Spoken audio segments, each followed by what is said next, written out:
ناظرین، ایک کہانی سنیں جو 100% حقیقت پر مبنی ہے۔ جیسا کہ آپ سب کو معلوم ہے کہ حماس نے اسرائیل کے ساتھ جنگ کے لیے فلسطین بھر میں سرنگ کھود دیے ہیں اور وہیں سے تمام کارروائی کی جاتی ہے۔ اسرائیل نے سرنگوں میں موجود حماس کے جنگجوؤں کے خلاف ہر حربہ استعمال کیا، پانی بھی چھوڑا اور بم بھی پھینکے، لیکن وہ کسی طرح بھی قابو میں نہیں آ رہے۔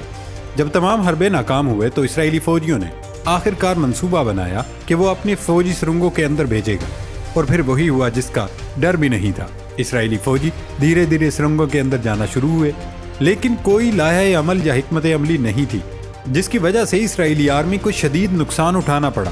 پہلے جب اسرائیلی فوجی اندر گئے تو سرنگوں میں کوئی نہیں تھا۔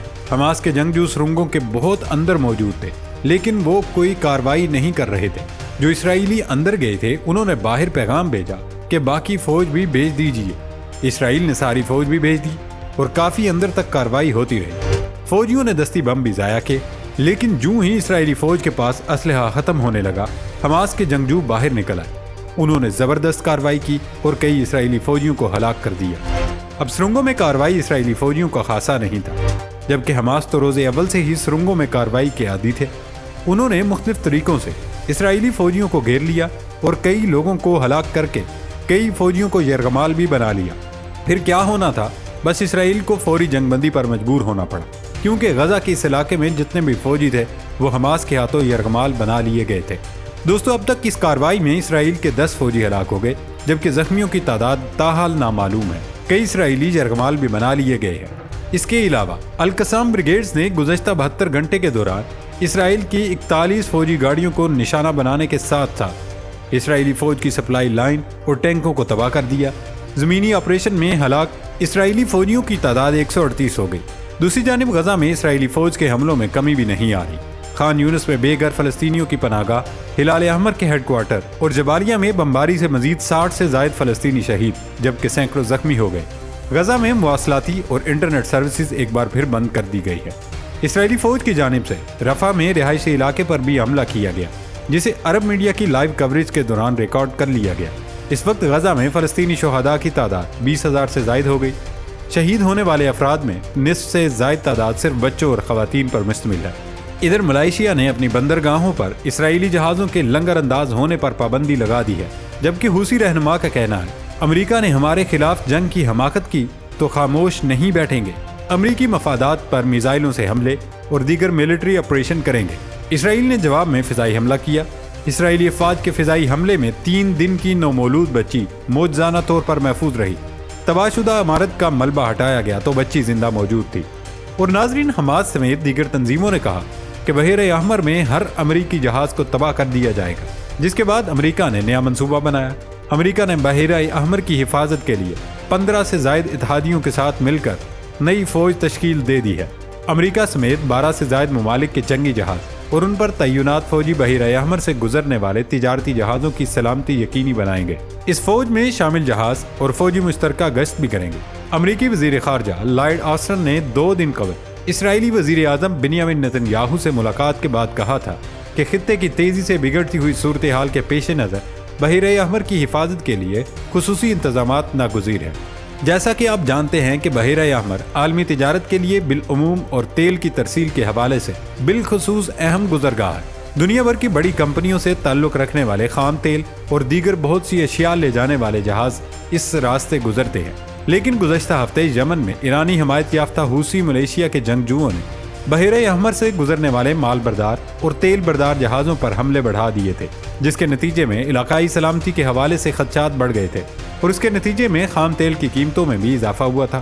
صورتحال کی سنگینی کے پیش نظر برٹش پیٹرولیم، مرسک اور دیگر بہت سے بڑے کاروباری اداروں نے اپنے جہازوں کا روٹ بدل کر انہیں جنوبی افریقہ کی کیپ آف گڈ ہوپ بندرگاہ سے گزارنے کا اعلان کیا تھا۔ دوستو، وزیر اعظم نریندر مودی اور اسرائیلی وزیر اعظم نیتن یاہو کے درمیان رابطہ ہوا، جس میں حوثیوں کی دھمکی پر تبادلہ خیال کیا گیا۔ دونوں رہنماؤں نے بھارت سے مزدوروں کو اسرائیل لانے کی تجویز کو آگے بڑھنے کے بارے میں بھی بات چیت کی، کیونکہ 7 اکتوبر کو حماس کی اسرائیل پر حملے کے بعد سے خطے میں کشیدگی ہے۔ غزہ جنگ کے بعد سے اسرائیل کو غیر ملکی مزدوروں کی کمی کا سامنا ہے۔ اسرائیل میں کوئی کام کرنے کو تیار نہیں، اس لیے اب بھارت کی مدد لی جا رہی ہے۔ اس کے علاوہ ایک سینئر امریکی سفارتکار نے کہا امریکہ چین کو اس بحری ٹاسک فورس میں شامل کرنے کا خواہاں رہا ہے۔ جس کا اعلان اس ہفتے حوثیوں کے تجارتی جہازوں پر حملوں کے جواب میں کیا گیا تھا۔ سینئر امریکی سفارتکار نے کہا کہ چینیوں نے ہمیں انکار نہیں کیا، یہ بہت بڑی بات ہوگی اگر ہم چینیوں کو دستخط کرنے پر آمادہ کر سکیں۔ اس کے ساتھ ساتھ بھارت نے بھی بحیرہ عمان میں سلامتی کو یقینی بنانے کے لیے خلیج عدن کے قریب 2 گائیڈڈ میزائل ڈسٹرائر تعینات کر دیے ہیں۔ ناظرین، جب بھارت اور امریکہ نے بحیرہ احمر میں اپنے گائیڈڈ جہاز کھڑے کر دیے تو یمن سے بھی بڑی دھمکی آ گئی۔ غیر ملکی خبر رساں ایجنسی کے مطابق یمن کے حوثی باغیوں کے سربراہ عبد المالک الحوثی نے امریکہ کو دھمکی دی ہے اگر ایران کے حمایت یافتہ گروپ کو امریکہ نے نشانہ بنایا تو وہ بحیرہ احمر میں امریکی جنگی جہازوں پر حملے کریں گے۔ حوثی رہنما نے کہا کہ امریکہ کو افغانستان اور ویتنام میں جو کچھ برداشت کرنا پڑا اب اس سے بھی زیادہ سخت حالات کا سامنا کرنا پڑے گا۔ اگر امریکیوں کو مزید کشیدگی پیدا کرنے یا ہمارے خلاف جنگ چھیڑنے کی حماقت کی ترغیب دی گئی تو ہم بھی خاموش نہیں رہیں گے۔ عبد المالک الحوثی نے کہا، ہمارے ملک پر حملہ کیا گیا تو ہم امریکی جنگی جہازوں، مفادات اور نیویگیشن کو اپنے میزائلوں، ڈرونز اور فوجی کارروائیوں کا ہدف بنائیں گے۔ دوسری طرف امریکہ، اسرائیل اور بھارت کے مشترکہ اقدامات کے پیش نظر ملائیشیا سے بھی بڑا حکم صادر فرمایا گیا۔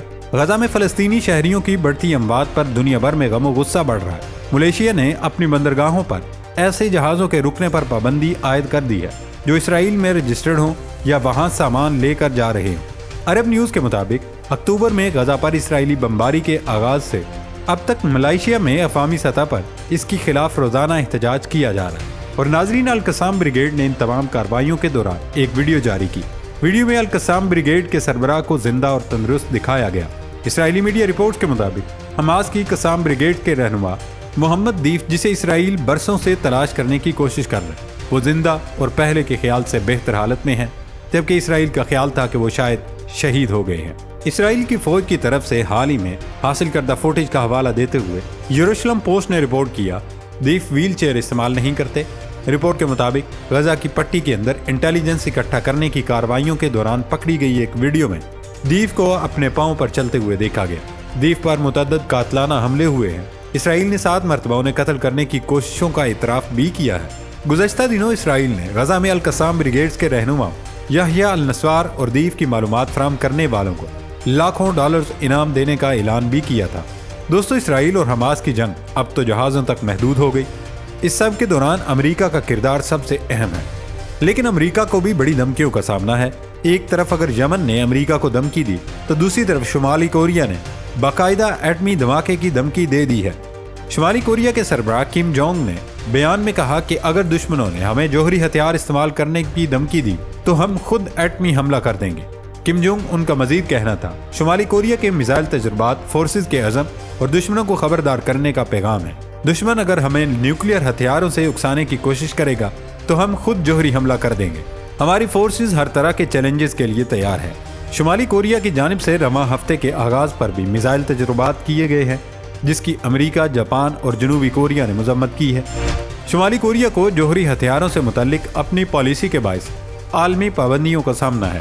ناظرین، ایک اور بڑی پیش رفت بھارت میں ہوئی۔ خالصتانی سکھ رہنما کے قتل کی سازش کا بھانڈا پھوڑنے پر کینیڈین وزیر اعظم پر چڑھ دوڑنے والے بھارتی وزیر اعظم نریندر مودی بالآخر امریکہ کے سامنے گھٹنے ٹیکنے پر مجبور ہو گئے۔ بھارتی وزیر اعظم نریندر مودی کی امریکہ کے سامنے ایک نہ چلی اور سپر پاور کے سامنے بھیگی بلی بننے پر مجبور ہو گئے۔ مودی نے امریکی سرزمین پر خالصتانی سکھوں کے قتل کے الزام پر مودی سرکار نے گھٹنے ٹیک دیے اور کہا اگر کسی بھارتی شہری نے کچھ اچھا برا کیا ہے تو اس کا جائزہ لیا جائے گا۔ سکھ رہنما کے قتل کی سازش میں بھارت کے ملوث ہونے کے حوالے سے امریکہ اور بھارت کے تعلقات پیچیدہ ہو چکے ہیں، جس نے گھمنڈی مودی کو بھی امریکہ کے سامنے گھٹنے ٹیکنے پر مجبور کر دیا۔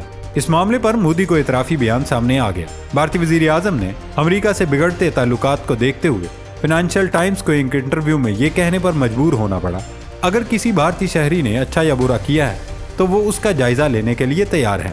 اور دوستو، اب تک کی سب سے بڑی تشویشناک اور خوفناک خبر کورونا وبا کے حوالے سے بتایا جا رہا ہے دنیا بھر میں کورونا وبا ایک بار پھر سے پھیلنے لگا ہے۔ بھارت میں کورونا وائرس کی ایک نئی قسم JN1 نے خوف و ہراس پھیلایا ہے۔ 24 گھنٹوں میں 358 نئے کیسز رپورٹ ہوئے، جن میں 21 نئی قسم سے تعلق رکھتے ہیں۔ ملک بھر میں اب تک کورونا وائرس کے 3500 نئے کیسز سامنے آ چکے ہیں۔ صورتحال کی بڑھتی ہوئی سنگینی کے پیش نظر ریاستوں کو چوکس رہنے کی ہدایت کی گئی۔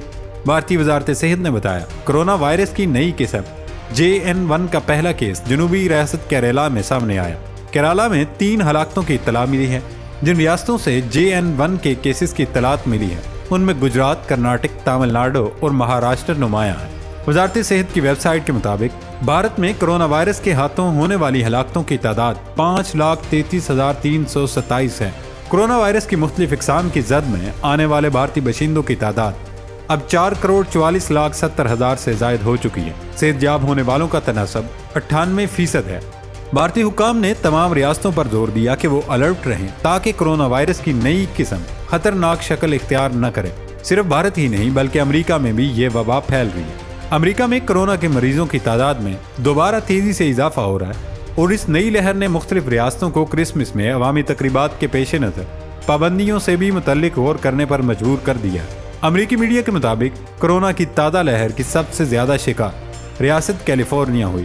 رواں ماہ کے پہلے ہفتے میں 2,000 سے زائد کیسز رپورٹ ہوئے تھے، جس میں مزید تیزی آ گئی ہے۔ امریکی محکمہ صحت کا کہنا ہے کہ کیلیفورنیا میں کرونا کے نئے کیسز کی تعداد میں گزشتہ ماہ کے مقابلے میں 40% اضافہ ہوا، جبکہ فلو کے مریض ان کے علاوہ ہیں۔ امریکہ میں ہر سال ہی موسم سرما کے آغاز پر کرونا کیسز میں اضافہ ہوتا ہے، لیکن اس سال گزشتہ برس کے مقابلے میں یہ شرح دگنا ہے، جسے ماہرین نے تشویشناک قرار دیا ہے۔ تاہم محکمہ صحت کا یہ بھی خیال ہے اسپتال میں داخل افراد ویکسین شدہ ہیں، ان کی علامات معمولی نوعیت کی ہیں اور کسی کی جان کو خطرہ نہیں، لیکن یہ وبا دوبارہ پھیل سکتی ہے۔ اس لیے بھارت اور امریکہ سے آنے والے لوگوں سے میل ملاپ میں احتیاط برتی جائے۔ اللہ تعالی ہم سب پر رحم فرمائے، آمین۔